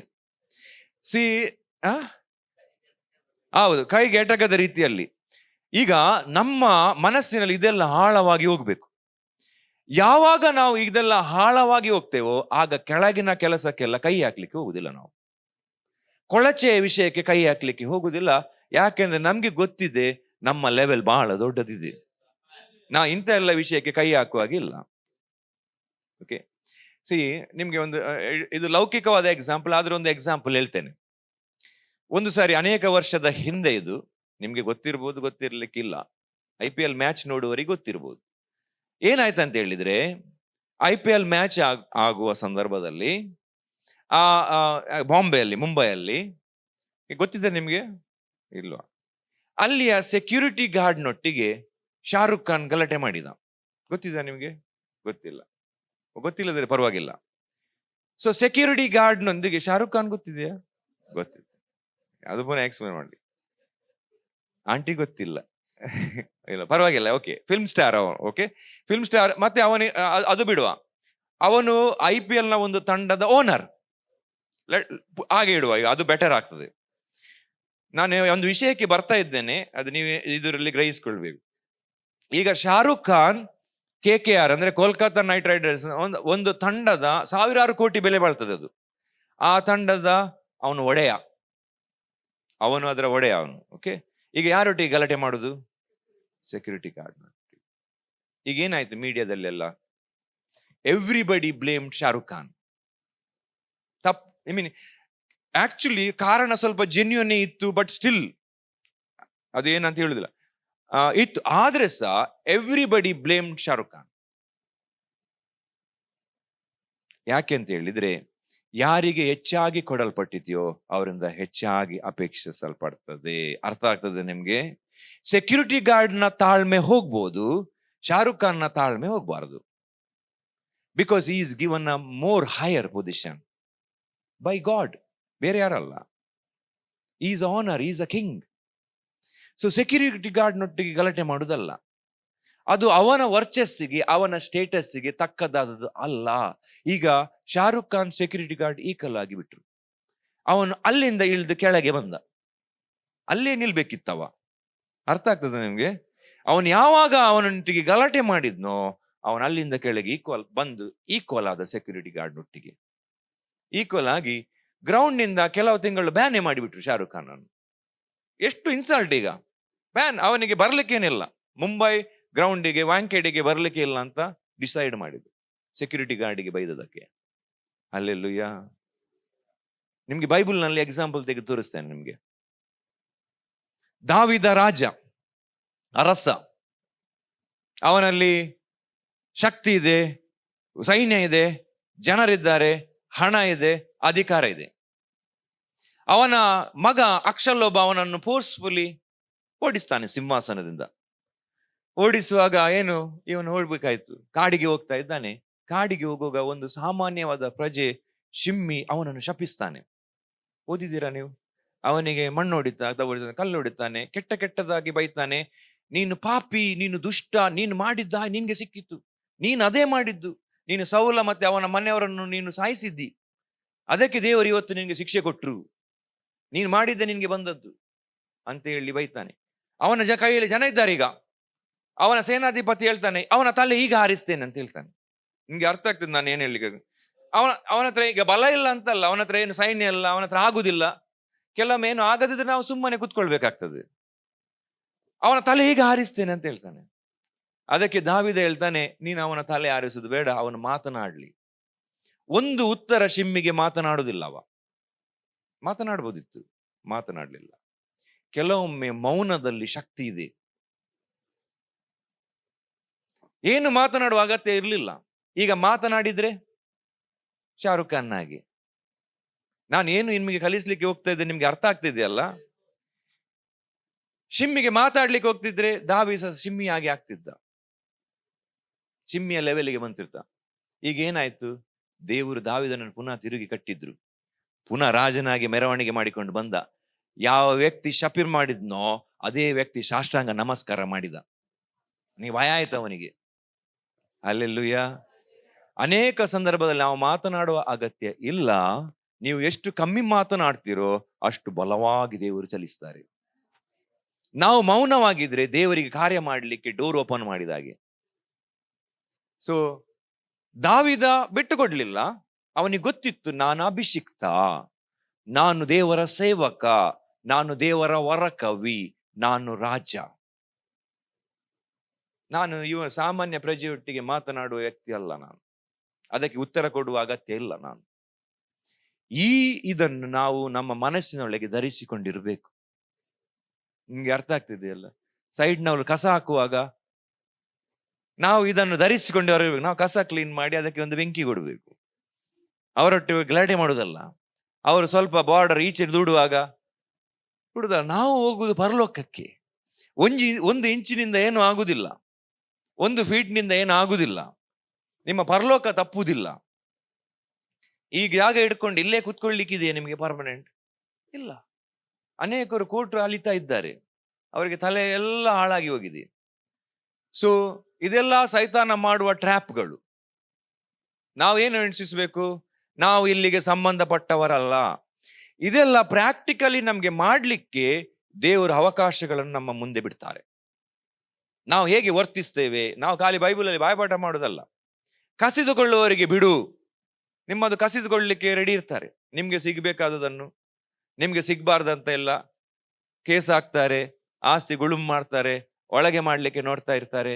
ಇದೆಲ್ಲ ಆಗ್ತಾ ಇರ್ತದೆ. ನಾವು ವಾಕ್ಯ ಖಾಲಿ ಓದ್ತಾ ಹೋಗ್ತಾ ಇರುವುದಲ್ಲ, ಅದಕ್ಕೆ ಅದೇ ರೀತಿಯ ಶೋಧನೆ ಸಹ ಬರ್ತಾ ಇರ್ತದೆ. ಕಸಿದುಕೊಳ್ಳುವವನಿಗೆ ಬಿಡು. ಬಹಳ ಮುಖ್ಯವಾದ ವಿಷಯ ಏನಂದ್ರೆ, ನೀವು ಏನೆಲ್ಲ ನೀವು ಲೆಟ್ ಗೋ ಮಾಡ್ತೀರಿ, ಏನೆಲ್ಲ ಬಿಡ್ತೀರಿ, ಅದು ನಿಮ್ಮ ಬೆನ್ನ ಹಿಂದೆ ಬರ್ತದೆ. ಇದು ಯಾರು ಹೆಚ್ಚಿನವ್ರು ರಿಸೀವ್ ಮಾಡ್ಲಿಲ್ಲ. ನೀವು ಯಾವುದನ್ನೆಲ್ಲ ಬಿಡ್ಲಿಕ್ಕೆ ರೆಡಿ ಆಗ್ತೀರಾ, ಯಾವುದನ್ನೆಲ್ಲ ಜನರು ಎಳಿತಾ ಇರುವಾಗ ಲೆಟ್ ಗೋ ಮಾಡ್ಲಿಕ್ಕೆ ರೆಡಿ ಆಗ್ತದೆ, ಅದು ವಿಷಯ ನಿಮ್ಮ ಬೆನ್ನು ಹಿಡಿದು ಬರ್ತದೆ, ಹುಡುಕಿಕೊಂಡು ಬರ್ತದೆ. ಇದು ನಾನು ಪ್ರಾಕ್ಟಿಕಲ್ ನನ್ನ ಜೀವಿತದಲ್ಲಿ ಅನುಭವ ಮಾಡಿದ್ದೇನೆ. ಹುಡುಕಿಕೊಂಡು ಬರ್ತದೆ. ಯಾವುದೆಲ್ಲ ನೀವು ಬೆನ್ನು ಬೀಳ್ತೀರಾ ಅದು ರೆಕ್ಕೆ ಕಟ್ಟಿ ಹಾರಿ ಹೋಗ್ತದೆ. ಜ್ಞಾನೋಕ್ತಿಯಲ್ಲಿ ವಾಕ್ಯ ಹೇಳ್ತದೆ, ಒಬ್ಬನ ಹಣದಾಸೆಯಿಂದ ಅದರ ಹಿಂದೆ ಬಿದ್ರೆ ಅದು ರೆಕ್ಕೆಯನ್ನು ಕಟ್ಟಿಕೊಂಡು ಹಾರಿ ಹೋಗ್ತದಂತೆ. ಸೊ ಈ ಲೋಕದ ಯಾವುದೇ ಸಂಗತಿಯನ್ನು ನೀವು ಬೆನ್ನು ಬೀಳ್ತೀರಾ ಅದೆಲ್ಲ ನಿಮ್ಮಿಂದ ಹಾರಿ ಹೋಗ್ತದೆ. ನೀವೆಲ್ಲರಿಗೂ ಇದು ಅನುಭವ ಆಗಿದೆ. ಅದು ಎಷ್ಟು ದೂರ ದೂರ ಕಷ್ಟ ಕಷ್ಟ ಕಷ್ಟ ಆಗ್ತದೆ. ಯಾವುದನ್ನು ನೀವು ಲೆಟ್ ಗೋ ಮಾಡ್ಲಿಕ್ಕೆ ರೆಡಿ ಆಗ್ತೀರಾ ಅದೆಲ್ಲ ನಿಮ್ಮ ಬೆನ್ನ ಹಿಂದೆ ಬರ್ತದೆ, ಅಥವಾ ಅದಕ್ಕಿಂತ ಎಷ್ಟೋ ಹೆಚ್ಚದ್ದು ನಿಮ್ಮನ್ನು ಬೆನ್ನು ಹಿಡಿತದೆ. ಓಕೆ, ಸೊ ದೇವರು ನೋಡ್ತಾರೆ, ದೇವರು ನಮ್ಮ ರೆಸ್ಪಾನ್ಸ್ ಅನ್ನು ಚೆಕ್ ಮಾಡ್ತಾರೆ. ಓಕೆ, ಪ್ರತಿಷ್ಠಿತರು ಪ್ರಿಯರು ಆಗಿರೋದ್ರಿಂದ ಕನಿಕರ, ದಯೆ, ದೀನಭಾವ, ಸಾತ್ವಿಕತ್ವ, ದೀರ್ಘಶಾಂತಿ ಎಂಬ ಸದ್ಗುಣಗಳನ್ನು ಧರಿಸಿಕೊಳ್ಳಿರಿ. ಓಕೆ, ಸೊ ಈಗ ನಾವು ಇಷ್ಟೆಲ್ಲ ಆಗಿರೋದ್ರಿಂದ, ನಾವು ಆರಿಸಿಕೊಂಡವರು ಪ್ರತಿಷ್ಠಿತರು ಪ್ರಿಯರು ಆಗಿರೋದ್ರಿಂದ ಈಗ ಏನು, ಕನಿಕರ, ದಯೆ, ದೀನಭಾವ, ಸಾತ್ವಿಕತ್ವ, ದೀರ್ಘಶಾಂತಿ. ಓಕೆ, ಸೊ ಈ ಗುಣಗಳನ್ನು ನಾವು ಧರಿಸಿಕೊಂಡವರಾಗಿರ್ಬೇಕು ಅಂತ ಬೈಬಲ್ ಹೇಳ್ತದೆ. ಈಗ ಅಲ್ಲಿ ಕನಿಕರ ಮತ್ತೆ ದಯೆ ಅದು ಸಿಮಿಲರ್, ಆಕ್ಚುಲಿ ಒಂದೇ ರೀತಿಯಾದ, ಸ್ವಲ್ಪ ಸ್ವಲ್ಪ ವ್ಯತ್ಯಾಸ ಇದೆ. ಓಕೆ, ಈ ಕನಿಕರದಲ್ಲಿ ಹೇಗೆ ಅಂತ ಹೇಳಿದ್ರೆ, ಕನಿಕರದಲ್ಲಿ ಹೇಗೆ ಅಂತ ಹೇಳುವಾಗ, ಈಗ ಯಾರಾದ್ರೂ ಏನಾದ್ರೂ ಸಮಸ್ಯೆಯಲ್ಲಿ ಹಾದು ಹೋಗ್ತಾ ಇದ್ದಾರೆ, ಸಮಸ್ಯೆಯಲ್ಲಿ ಹಾದು ಹೋಗ್ತಾ ಇರುವಾಗ ನಮ್ಮ ಹಾಗೆ ಅವರ ಬಗ್ಗೆ ಮನ ಮರುಗಬೇಕು, ನಮ್ಗೆ ನೋವಾಗಬೇಕು. ದೇವರು ಕನಿಕರ ಉಳ್ಳ ದೇವರು. God is compassionate. ನಾನೀಗ ಹಾಬನ ಎಕ್ಸಾಂಪಲ್ ಕೊಟ್ಟೆ, ದೊಡ್ಡ ಎಕ್ಸಾಂಪಲ್ ದೇವರ ಕನಿಕರಕ್ಕೆ. ಈಗ ಯಾರಿಗಾದ್ರೂ ರೋಗ ಇದೆ, ಕನಿಕರ ಬರ್ತದೆ. ಯಾರಾದ್ರೂ ಕಾಲಿಲ್ಲ, ನಿಮಗೆ ಕನಿಕರ ಬರ್ತದೆ. ಕಣ್ಣಿಲ್ಲ, ನಿಮಗೆ ಕನಿಕರ ಬರ್ತದೆ. ಸರಿ ಅಲ್ಲ? ನಾರ್ಮಲಿ 99.99% ಜನರಿಗೆ ಕನಿಕರ ಬರ್ತದೆ. ಆದರೆ ವ್ಯಭಿಚಾರಿ ಸ್ತ್ರೀಯನ್ನು ನೋಡುವಾಗ ಹೇಗೆ ಆಗ್ತದೆ? ಚರ್ಚಲ್ಲಿ ಯಾರಾದ್ರೂ ಹಾಗೆ ಬಂದು ಕುತ್ಕೊಂಡ್ರೆ ಹೇಗಿರ್ತದೆ? ಇಡೀ ಊರಿನವರಿಗೆ ಕನಿಕರ ಬರಲಿಲ್ಲ. ಯೌವನಸ್ಥ ಒಬ್ಬನೇ ಮಗನು ಸತ್ತವನೊಟ್ಟಿಗೆ ಇಡೀ ಊರಿನವರಿದ್ರು, ಅವ್ರಿಗೆ ಕನಿಕರ ಇತ್ತು ಅವರ ಮೇಲೆ. ಆದ್ರೆ ವ್ಯಭಿಚಾರಿಣಿ ಸ್ತ್ರೀ ಸಿಕ್ಕಿದಾಗ ಯಾರಿಗೂ ಕನಿಕರ ಇಲ್ಲ. ಎಲ್ಲರೂ ಈಗ ಕಲ್ಲು ಹೊಡಿಬೇಕಂತಿದ್ರು. ಆ ಸ್ತ್ರೀಯನ್ನು ಯೇಸು ಸ್ವಾಮಿ ಬಚಾವ್ ಮಾಡ್ಲಿಕ್ಕೆ, ಉಳಿಸ್ಲಿಕ್ಕೆ ನೋಡಿದ್ರಲ್ಲ, ಇದು ಕಂಪ್ಯಾಷನ್, ಕನಿಕರ. ಆಹಾಬ ಪ್ರಾರ್ಥನೆ ಮಾಡಿದಾಗ ದೇವರ ಮನ ಮರುಗಿತ್ತಲ್ಲ, ಕಂಪ್ಯಾಷನ್, ಕನಿಕರ. ಸೊ ಮತ್ತಾಯನ ಬರೆದ ಸುವಾರ್ತೆ 5ನೇ ಅಧ್ಯಾಯ ತೆಗಿರಿ.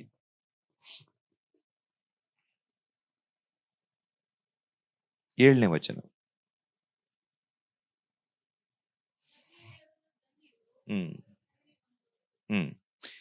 ಕರುಣೆ ಉಳ್ಳವರು ಧನ್ಯರು, ಅವರು ಕರುಣೆ ಹೊಂದುವರು. ಯಾರಿಗೆ ಕನಿಕರ ಇದೆಯೋ, ಅವರಿಗೆ ಕರುಣೆ ಇದೆಯೋ, ಅವರಿಗೆ ಸಹ ಕರುಣೆ ಸಿಗ್ತದೆ. ಇದೆಲ್ಲ ಏನ್ ಗೊತ್ತಾ? ಬೀಜ ಬಿತ್ತಿದಾಗೆ, ಸೋ ಮಾಡಿದಾಗೆ. ನಾವು ಏನು ತೋರಿಸ್ತೇವೋ ಬೇರೆಯವರಿಗೆ ಅದು ನಮ್ಗೆ ವಾಪಸ್ ಬರ್ತದೆ. ಸೋ ಮಾಡಿದಾಗೆ ನಮ್ಗೆ ಸಹ ಅಂತ ಒಂದು ಸಂದರ್ಭ ಬೇಕಿರ್ಬೋದು, ಕನಿಕರ ಬೇರೆಯವರದ್ದು. ನಾವು ಅದನ್ನು ಮಾಡಿದ್ರೆ ಅದು ಪರಲೋಕದ ಅಕೌಂಟ್ ಅಲ್ಲಿ ಸ್ಟೋರ್ ಇಟ್ಟ ಹಾಗೆ, ನಮ್ಮ ಪೊಸಿಷನ್ ಬರುವಾಗ ಅಲ್ಲಿಂದ ಅದು ರಿಲೀಸ್ ಆಗ್ತದೆ. ಹಲ್ಲೆಲೂಯಾ, ಅಲ್ಲಿಂದ ರಿಲೀಸ್ ಆಗ್ತದೆ ಅದು. ಯೇಸು ಏನ್ ಹೇಳಿದ್ದು? ನಿಮ್ಮ ಪರಲೋಕದ ಅಕೌಂಟ್ ದೊಡ್ಡದಿರ್ಲಿ. ಪರಲೋಕದ ಅಕೌಂಟ್ ಅಲ್ಲಿ ಏನ್ ಇಡುದು? ಹಣ ಸಹ ಇಡ್ಲಿಕ್ಕೆ ಆಗ್ತದೆ. ಇದು ಕೆಲವರಿಗೆ ಗೊತ್ತಿಲ್ಲ. ಆಸ್ತಿ ಇಡ್ಲಿಕ್ಕೆ ಆಗ್ತದೆ. ಈಗ ನಾನು ಹೇಳಿದೆ ಅಲ್ಲ, ಯಾವ ಆಸ್ತಿ ಇಡುದು? ನಿಮ್ಮಿಂದ ಹೇಳ್ಕೊಳ್ಲಿಕ್ಕೆ ನೋಡ್ತಾ ಇದ್ದೀರಲ್ಲ, ಯಾವಾಗ ನೀವು ಲೆಟ್ ಗೋ ಮಾಡ್ತೀರಲ್ಲ, ಅದು ಪರಲೋಕದಲ್ಲಿ ಸ್ಟೋರ್ ಆಗ್ತದೆ. ಹಣ ಸ್ಟೋರ್ ಮಾಡ್ಲಿಕ್ಕೆ ಆಗ್ತದೆ, ಇನ್ವೆಸ್ಟ್ ಮಾಡ್ಲಿಕ್ಕೆ ಆಗ್ತದೆ. ನಾವು ಇಲ್ಲಿ ಎಲ್ಲ ಏನೆಲ್ಲ ದೇವರ ರಾಜ್ಯಕ್ಕೆ ಬಿತ್ತೇವಲ್ಲ, ಎಲ್ಲಾ ಹಣ ಪರಲೋಕದ ಅಕೌಂಟ್ ಅಲ್ಲಿ ಹೋಗಿ ನಿಲ್ತದೆ, ಅಲ್ಲಿ ಶೋ ಆಗ್ತದೆ, ಬ್ಯಾಂಕ್ ಅಲ್ಲಿ ಇಟ್ಟ ಹಾಗೆ. ಸೇಮ್ ವೇ, ಅದೇ ರೀತಿಯಲ್ಲಿ ನಾವು ಕನಿಕರವನ್ನು ಸ್ಟೋರ್ ಮಾಡ್ಬೋದು. ನಾವು ಎಷ್ಟು ಕನಿಕರ ಬೇರೆಯವರಿಗೆ ತೋರಿಸ್ತೇವೋ ಅಷ್ಟು ಕನಿಕರ ನಾವು ಸ್ಟೋರ್ ಮಾಡ್ತೇವೆ ಪರಲೋಕದಲ್ಲಿ. ನಾವು ಎಷ್ಟು ಕ್ಷಮೆ ಬೇರೆಯವರಿಗೆ ತೋರಿಸ್ತೇವೋ, ಕ್ಷಮೆ ಕೊಡ್ತೇವೋ, ಅಷ್ಟು ಕ್ಷಮೆ ಪರಲೋಕದ ಅಕೌಂಟ್ ನಲ್ಲಿ ಸ್ಟೋರ್ ಆಗ್ತದೆ. ಎಷ್ಟು ನಾವು ಮಾನ ಸನ್ಮಾನ ನಾವು ಬೇರೆಯವರಿಗೆ ಕೊಡ್ತೇವೋ ಅಷ್ಟು ಮಾನ ಸನ್ಮಾನ ನಮಗೆ ಪರಲೋಕದ ಅಕೌಂಟ್ ನಲ್ಲಿ ಸ್ಟೋರ್ ಆಗ್ತದೆ. ಸೊ ನಾವು ಏನೆಲ್ಲ ಬೇರೆಯವರಿಗೆ ಮಾಡ್ತೇವೋ ಅದೆಲ್ಲ ಪರಲೋಕದ ಅಕೌಂಟ್ ನಲ್ಲಿ ಸ್ಟೋರ್ ಆಗ್ತದೆ. ನಮ್ಗೆ ಅಗತ್ಯ ಬೀಳುವಾಗ ಅದು ರಿಲೀಸ್ ಆಗ್ತದೆ. ಒಂದು ಸಾರಿ ಏನಾಯ್ತು, ಇದು ಅಮೆರಿಕದಲ್ಲಿ ಆದದ್ದು ವಿಷಯ.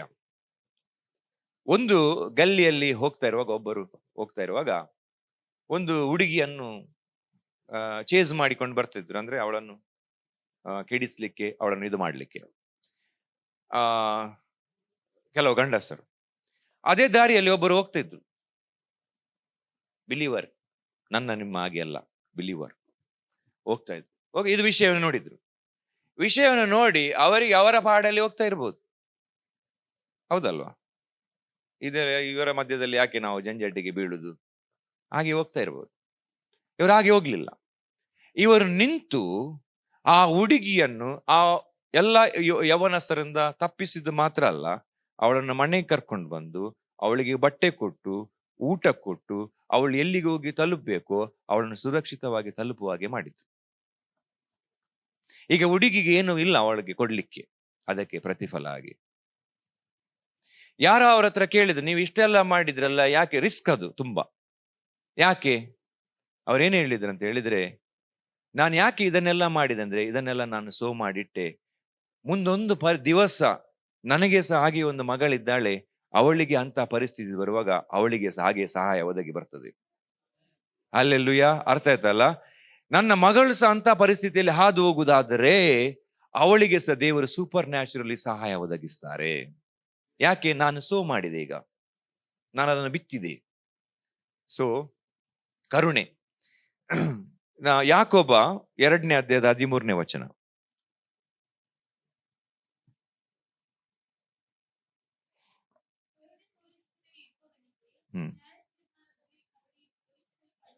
ಹಾ,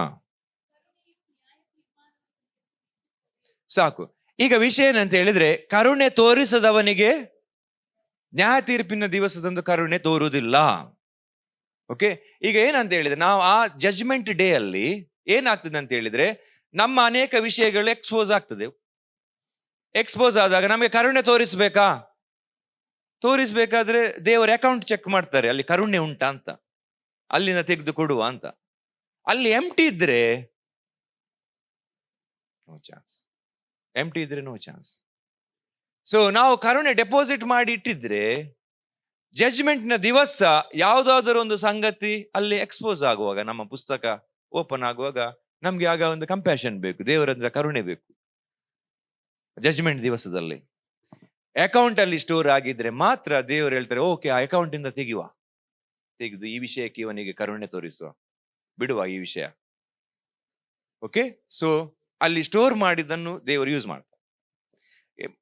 ಕರುಣೆ ಆಯ್ತಲ್ಲ, ಕನಿಕರ ಆಯ್ತಲ್ಲ, ದಯೆ. ಓಕೆ, ಸೊ ದಯೆ, ನಾನು ಆಗ್ಲೇ ಹೇಳಿದಾಗೆ ಕರುಣೆ ಮತ್ತೆ ದಯೆ ಸಿಮಿಲರ್ ಆದ್ರೆ ಎಕ್ಸಾಕ್ಟ್ಲಿ ಸೇಮ್ ಅಲ್ಲ. ದಯೆ, ಕೈಂಡ್ನೆಸ್ ಅಂತ ಹೇಳಿದ್ರೆ ಯಾರೊಬ್ಬರ ಮೇಲೆಯೂ ನಿಷ್ಠೂರವಾಗಿ ವರ್ತಿಸದಿರುವುದು. ಆ ಕನಿಕರದಲ್ಲಿ ಹೇಗೆ ಜನರಿಗೆ ಬೇರೆ ಬೇರೆ ಪರಿಸ್ಥಿತಿಯಲ್ಲಿ ಹಾದು ಹೋಗ್ತಾರೆ. ಈ ಕೈಂಡ್ನೆಸ್, ದಯೆ ಅಂತ ಹೇಳಿದ್ರೆ ಒಂದು ಎಂತ ಗುಣ ಅಂತ ಹೇಳಿದ್ರೆ, ಯಾರೊಂದಿಗೂ ನಿಷ್ಠೂರವಾಗಿ ನಡ್ಕೊಳ್ಳದಿರುವುದು, ಮಾತಿನ ಮೂಲಕ ಜನರನ್ನು ನೋಯಿಸದಿರುವುದು, ಫಿಸಿಕಲಿ ನೋಯಿಸದಿರುವುದು, ದೈಹಿಕವಾಗಿ ಹರ್ಟ್ ಮಾಡದಿರುವುದು. ಮಾನಸಿಕವಾಗಿ ಹರ್ಟ್ ಮಾಡೋದಲ್ಲ, ಫಿಸಿಕಲಿ ಕೂಡ ಹರ್ಟ್ ಮಾಡದಿರುವುದು. ದಯೆ ಇರಬೇಕು. ಸೊ ನಮ್ಮ ಮಾತುಗಳು ಬೇರೆಯವರನ್ನು ಹರ್ಟ್ ಮಾಡಬಾರ್ದು, ನೋಯಿಸಬಾರ್ದು, ಅಂತ ಮಾತುಗಳು ಬರಬಾರ್ದು. ಬಂದ್ರೆ ನಮ್ಮ ಹತ್ರ ದಯೆ ಇಲ್ಲ ಅಂತ ಅರ್ಥ. ಫಿಸಿಕಲ್ ಅಬ್ಯೂಸಿಗಂತೂ ಚಾನ್ಸೇ ಇಲ್ಲ. ಯಾರ ಮೇಲೆಯೂ ದೈಹಿಕವಾಗಿ ನೋವು ಮಾಡುವಂತ ಚಾನ್ಸೇ ಇಲ್ಲ. As a believer, that's totally ಡಿಮಾನಿಕ್, ಚಾನ್ಸೇ ಇಲ್ಲ. It is impossible. ಯಾಕೆಂದ್ರೆ ಯೇಸು ಸ್ವಾಮಿ ನಮ್ಗೆ ನೋವಾಗಬಾರ್ದು ಎಂಬುದಾಗಿ ನೋವು ತಿಂದವರು. ನಿಮ್ಗೆ ಅರ್ಥ ಆಗ್ತದೆ ನಾನು ಏನ್ ಕಲಿಸ್ತಾ ಇದ್ದೇನಂತ? ಏಟು ತಿಂದವರು, ನಮ್ಗೆ ನೋವಾಗಬಾರ್ದಂತ. ಹಾಗಿರುವುದಾದ್ರೆ ನಾವು ಹೇಗೆ ಬೇರೆಯವರಿಗೆ ಫಿಸಿಕಲಿ ನೋವು ಕೊಡ್ಲಿಕ್ಕೆ ಆಗ್ತದೆ? ಅಲ್ಲ, ಪರಿಸ್ಥಿತಿ ಹೇಗೆ ಇರ್ಲಿ ಬೇಕಾದ್ರೆ, what ever it may be, V are not called for that. ನಾವು ಅದಕ್ಕೋಸ್ಕರ ಕರೆಯಲ್ಪಟ್ಟವರೇ ಅಲ್ಲ. So we should not hurt anyone. ನಾನು ಸ್ವಲ್ಪ ಮಟ್ಟಿಗೆ ಯೋಚನೆ ಮಾಡಿದ್ರೆ, ಮೇ ಬಿ ಯು ಡಿಸ್ಅಗ್ರಿ ಆಗ್ಬೋದು. ಮಕ್ಕಳಿಗೆ ಹೊಡೆಯುವುದರಲ್ಲಿ ಸಹ ನಾನು ಅದನ್ನು ಕಂಪ್ಲೀಟ್ಲಿ ಅಗ್ರಿ ಆಗುದಿಲ್ಲ. ನೀವು ಈಗ ಹೇಳ್ಬೋದು ಜ್ಞಾನೋಕ್ತಿಯಲ್ಲಿ ದಂಡಿಸು ಅಂತ ಇದೆ ಅಂತ. ಓಕೆ, ಆಕ್ಚುಲಿ ಆ ವಾಕ್ಯದ ಅರ್ಥ ಏನಂದ್ರೆ ಡಿಸಿಪ್ಲಿನ್ ಯುವರ್ ಚೈಲ್ಡ್, ಶಿಕ್ಷಣಕ್ಕೆ ಒಳಪಡಿಸು ಅಂತ ಅದರ ಮೀನಿಂಗ್. ಅದು ಶಿಕ್ಷಿಸು, ಶಿಕ್ಷಿಸು ಅಂತ ಹೇಳಿ ನಾವು ಕನ್ನಡದಲ್ಲಿ ಹೇಗೆ ಹೇಳಿದೆ, ನಾವು ಕಲ್ತದ್ದು ಅದೇ ಲ್ಯಾಂಗ್ವೇಜ್. ಬೈಬಲ್ ಅನ್ನು ನಾವು ಹೇಗೆ ಅರ್ಥ ಮಾಡುವುದು ಗೊತ್ತುಂಟ, ಕೆಲವೊಮ್ಮೆ ನಾವು ಸಾಮಾಜಿಕವಾಗಿ ಯಾವ ಅನುಭವದಲ್ಲಿ ಬಂದಿದ್ದೇವೆ ಅದೇ ರೀತಿಯಲ್ಲಿ ಬೈಬಲ್ ನೋಡುದು ನಾವು. ನಿಮ್ಗೆ ಅರ್ಥ ಆಗ್ತದೆ ನಾನು ಹೇಳ್ತಿದ್ದೇನಂತ? ನಮ್ಮ ಕೆಲವು ಇಂಟರ್ಪ್ರಿಟೇಷನ್ ಎಲ್ಲ wrong. We are not taking the spiritual meaning. ಶಿಕ್ಷಿಸು ಅಂತ ಹೇಳಿದ್ರೆ ನಮ್ಗೆ ಶಾಲೆಯಲ್ಲಿ ಶಿಕ್ಷಿಸಿದ್ದಾರೆ, ಬಸ್ಗೆ ತೆಗೆಸಿದ್ದಾರೆ, ಹೊರಗೆ ನಿಲ್ಲಿಸಿದ್ದಾರೆ, ಹೊಡೆದಿದ್ದಾರೆ, ಏನೋ ಎಲ್ಲ ಮಾಡಿದ್ದಾರೆ. ಓಕೆ, ಸೊ ಈಗ ಶಿಕ್ಷಿಸು ಎನ್ನುವುದನ್ನು ನಾವು ತಪ್ಪಾಗಿ ಅರ್ಥ ಮಾಡಿಕೊಂಡಿದ್ದೇವೆ. ಆಕ್ಚುಲಿ ಇಂಗ್ಲಿಷ್ ಬೈಬಲ್ ಅಂದರೆ ಡಿಸಿಪ್ಲಿನ್ ಯುವರ್ ಚೈಲ್ಡ್ ಅಂತ ಇದೆ, ಕರೆಕ್ಟ್ ಅಲ್ವಾ? ಡಿಸಿಪ್ಲಿನ್ ಯುವರ್ ಚೈಲ್ಡ್, ಶಿಕ್ಷಿಸು, ಶಿಕ್ಷಣ ಕೊಡು. ಶಿಕ್ಷಿಸು ಅಂತ ಹೇಳಿದ್ರೆ ಎಜುಕೇಟ್. ಆಕ್ಚುಲಿ ವರ್ಡ್ ಏನ್ ಗೊತ್ತಾ, ಅದು ಎಜುಕೇಟ್, ಶಿಕ್ಷಿಸು, ಶಿಕ್ಷಣ ಕೊಡು ಅಂತ ಹೇಳಿ. ಯಾವ ಮಕ್ಕಳು ಪೆಟ್ಟು ತಿಂತ ದೊಡ್ಡದಾಗ್ತಾರೋ ಅವರ ಜೀವಿತದಲ್ಲಿ ಯಾವುದೇ ಸೆಲ್ಫ್ ಎಸ್ಟೀಮ್ ಇರುವುದಿಲ್ಲ. ಸೆಲ್ಫ್ ಎಸ್ಟೀಮ್ ಅಂದ್ರೆ ಏನು? ಅವರ ಒಳಗೆ ಅವರು ನಾವು ಪ್ರತಿಷ್ಠಿತರು, ನಾವು ಈಗ ನಾನೊಂದು ಎಕ್ಸ್ಪ್ಲೇನ್ ಮಾಡಿದಲ್ಲ ನಿಮ್ಗೆ, ಹೈಯರ್ ರ್ಯಾಂಕ್, ಅದನ್ನು ಅವರಿಗೆ ಗ್ರಹಿಸಲಿಕ್ಕೆ ಆಗುದಿಲ್ಲ. ಅವರ ಲೈಫ್ ನಲ್ಲಿ ಅದನ್ನು ಅವರಿಗೆ ಹೊಂದಿಕೊಳ್ಳಲಿಕ್ಕೆ ಆಗುದಿಲ್ಲ. They feel they are worthless, rejected, not needed, useless. ಅದು ಬಂದು ಬಿಡ್ತದೆ. Physical abuse is very dangerous, ತುಂಬಾ ಡೇಂಜರ್ ಅದು. ಸೊ ನಾವು ಸಾಧ್ಯವಾದಷ್ಟು ಪ್ರೀತಿಯಿಂದಲೇ ಅದನ್ನು ಇದು ಮಾಡಿಕೊಳ್ಬೇಕು. ಹೊಡೆಯುವಂಥದ್ದು ನಮ್ಮದು last last last last last option ಆಗಿರ್ಬೇಕು. ಇನ್ಫ್ಯಾಕ್ಟ್ ಏನಂತ ಹೇಳಿದೆ, ಅನೇಕ ವಿಷಯಗಳನ್ನು ನಾವು ಮಾತಿನಲ್ಲಿಯೇ ಕನ್ವಿನ್ಸ್ ಮಾಡಬಹುದು. It is possible. ನಮ್ಮ ಪ್ರಾಬ್ಲಮ್ ಏನಂತಿದೆ, ಆಸ್ ಅ ಪೇರೆಂಟ್ಸ್, ಅನೇಕ ವಿಷಯಗಳನ್ನು ನಾವು ಮಕ್ಕಳಿಗೆ ಮುಗ್ಧವಾಗಿ ವಿವರಿಸುವುದೇ ಇಲ್ಲ. ಮುಗ್ಧವಾಗಿ ಅಲ್ಲ, ಮುಕ್ತವಾಗಿ ವಿವರಿಸುವುದೇ ಇಲ್ಲ. ವೈ ಅಂದದ್ದು ಎಕ್ಸ್ಪ್ಲೇನ್ ಮಾಡುವುದಿಲ್ಲ, ಮಾಡಬೇಡ ಅಷ್ಟೇ, ಯಾಕೆ ಅಂತ ಹೇಳುವುದಿಲ್ಲ. They are confused. ನೀವು ಎಣಿಸಬೇಡಿ ಮಕ್ಕಳಿಗೆ ಅರ್ಥ ಆಗುದು, ಅವರು ನಿಮಗಿಂತ ಸ್ಮಾರ್ಟ್ ಇದ್ದಾರೆ, ನಿಮಗಿಂತ ಹುಷಾರಿದ್ದಾರೆ. ನೀವು ಹೇಳದೇ ಇರುವುದನ್ನು ಕೂಡ ಅವರು ಕಲ್ತಿದ್ದಾರೆ. ನಿಮ್ಮನ್ನು ಅಬ್ಸರ್ವ್ ಮಾಡಿ ಅನೇಕ ವಿಷಯಗಳನ್ನು ಕಲ್ತಿದ್ದಾರೆ. ನಿಮ್ಮ ಸ್ವಭಾವದ ಬಗ್ಗೆ ನಿಮಗೆ ಗೊತ್ತಿರುವುದಕ್ಕಿಂತ ಜಾಸ್ತಿ ನಿಮ್ಮ ಮಕ್ಕಳಿಗೆ ಗೊತ್ತಿದೆ. ಹಲ್ಲೆಲೂಯಾ. ನಿಮ್ಮ ಮಕ್ಕಳಿಗೆ ಗೊತ್ತಿದೆ ನಿಮ್ಮ ಸ್ವಭಾವದ ಬಗ್ಗೆ. That is super natural. ನಿಮ್ಗೆ ಅವರು ಸರ್ಪ್ರೈಸ್ ಮಾಡಿಬಿಡ್ತಾರೆ. ಸೊ ಹಾಗಾಗಿ ನಾವು ಅವರನ್ನು ಸಣ್ಣವರು ಎನ್ನುವುದಕ್ಕಿಂತ ಈಕ್ವಲ್ ಆಗಿ ಟ್ರೀಟ್ ಮಾಡಿ ವಿಷಯವನ್ನು ವಿವರಿಸಿದ್ರೆ ಅವರು ಇನ್ನೂ ಪ್ರಬುದ್ಧರಾಗ್ತಾರೆ. ಇನ್ನು ಈಗ ಅನೇಕ ಸಂಗತಿಗಳನ್ನು ನಾವು ದೇವರು ಹೇಳಿದಾಗೆ ಮಾಡ್ಲಿಲ್ಲ. ಯಾಕೆ ಮಾಡ್ಲಿಲ್ಲ? ನಮ್ಗೆ ಅದರ ಪರಿಣಾಮ ಗೊತ್ತಿರ್ಲಿಲ್ಲ, ಹೌದಲ್ವಾ? ನಮ್ಗೆ ಗೊತ್ತಿರ್ಲಿಲ್ಲ, ನಮ್ಗೆ ಅರ್ಥ ಆಗ್ಲಿಲ್ಲ. ಅದಕ್ಕೆ ದೇವರೇನ್ ಹೇಳ್ತಾರೆ ಅಂದ್ರೆ, ನಾನೀಗ ನನ್ನ ಆತ್ಮವನ್ನು ನಿಮ್ಮ ಒಳಗೆ ಇರಿಸಿ ನನ್ನ ಆಜ್ಞೆಗಳನ್ನು ನೀವು ತಿಳಿಯುವ ಹಾಗೆ ಮಾಡ್ತೇನೆ, ಆ ಮೂಲಕ ನೀವು ಅದನ್ನು ಪಾಲಿಸುವ ಹಾಗೆ ಮಾಡ್ತೇನೆ. ಅರ್ಥ ಆಯ್ತಲ್ಲ? ದೇವರು ಅದಕ್ಕೆ ಈಗ ತನ್ನ ಆತ್ಮವನ್ನು ಕೊಟ್ಟಿದ್ದು, ಅದನ್ನು ಕೊಟ್ಟಿದ್ರಿಂದಾಗಿ ಬೈಬಲ್ ಓದುವಾಗ ನಮಗೆ ಅರ್ಥ ಆಗ್ತಾ ಇದೆ. ಹಾಗಾಗಿ ನಮ್ಗೆ ಅದನ್ನು ಪಾಲಿಸುವ ಸ್ಟ್ರೆಂತ್ ಬಂದಿದೆ, ಶಕ್ತಿ ಬಂದಿದೆ. ಸರಿ ಅಲ್ವಾ? ಶಕ್ತಿ ಬಂದಿದೆ. Same way. ಸೊ ನಾನು ಇದನ್ನು ತುಂಬಾ ಗ್ರಹಿಸಿದ್ದೇನೆ. ಯಾಕೆ ಅಂತ ಹೇಳಿದ್ರೆ, ಹೊಡೆಯುವುದು, ಫಿಸಿಕಲ್ ಅಬ್ಯೂಸ್, ನೋಯಿಸುವುದು ಯಾರಿಗೆ ಸಹ V are not called for that. ನಾವು ಅದನ್ನು ಮಾಡುವ ಪ್ರಶ್ನೆ ಇಲ್ಲ. ಮಾಡುವಂಥದ್ದು ದೇವರ ದೃಷ್ಟಿಯಲ್ಲಿ ಬಹಳ ಕೆಟ್ಟದ್ದು. ಬಿಕಾಸ್ ಯೇಸು ಸ್ವಾಮಿ ಸ್ವತಃ, ನಾನೀಗ ಮಕ್ಕಳದ್ದು ಎಕ್ಸ್ಕ್ಲೂಡ್ ಮಾಡ್ತಿದ್ದೇನೆ ಅದರಲ್ಲಿ, ಯೇಸು ಸ್ವಾಮಿ ಸ್ವತಃ ನಮಗೆ ನೋವಾಗಬಾರ್ದಂತ ಅವರು ಏಟು ತೆಗೆದುಕೊಂಡಿರುವುದಾದರೆ, ಒಂದು ಕೆನ್ನೆಗೆ ಹೊಡೆದ್ರೆ ಇನ್ನೊಂದು ಕೆನ್ನೆ ತೋರಿಸು ಅಂತ ಹೇಳುದಾದ್ರೆ, ಇಟ್ ಇಸ್ ಕೈಂಡ್ನೆಸ್. ಬೇರೆಯವರಿಗೆ ನೋವು ಪಡಿಸಲಿಕ್ಕೆ ನಾವು ಕರೆಯಲ್ಪಟ್ಟವರು ಅಲ್ಲ.